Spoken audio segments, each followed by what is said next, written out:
Hello guys, learn home science GS के इस platform पर आप सबका स्वागत है।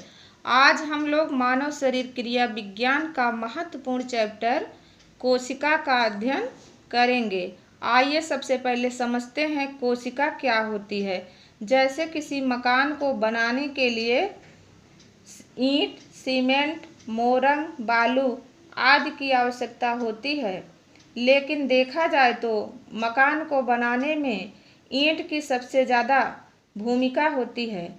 ठीक वैसे ही हमारे शरीर का निर्माण कोशिका, ऊतक, अंग तंत्रों से हुआ है, लेकिन शरीर निर्माण में कोशिका की महत्वपूर्ण भूमिका होती है।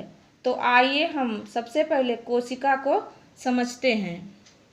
कोशिका किसी जीवित जीव की सूक्ष्मतम एवं कार्यात्मक इकाई को कोशिका कहते हैं। कोशिका का अध्ययन साइटोलॉजी कहलाता है। कोशिका यानी मृत कोशिका की खोज सबसे पहले रॉबर्ट हुक ने 1665 में किया था। रॉबर्ट हुक को कोशिका विज्ञान का जनक कहा जाता है। 1674 में एंटोनियन लुवेनहाक ने जीवित कोशिका की खोज की।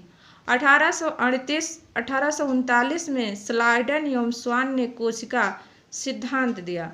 जीव जगत में सबसे छोटी कोशिका माइकोप्लाज्मा की तथा सबसे बड़ी कोशिका शुतुरमुर्ग के अंडे की होती है।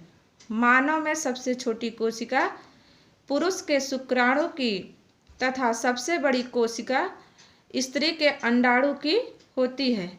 सबसे लंबी कोशिका तंत्रिका तंत्र यानी न्यूरॉन की कोशिका होती है। न्यूरॉन में कोशिका विभाजन की क्षमता नहीं होती है। यकृत लीवर में सबसे तेज कोशिका विभाजन होता है। तो ये हमारा जो है कोशिका का पार्ट 1 था। अब अगले पार्ट में हम कोशिका के प्रकार को समझेंगे। तब तक के लिए धन्यवाद।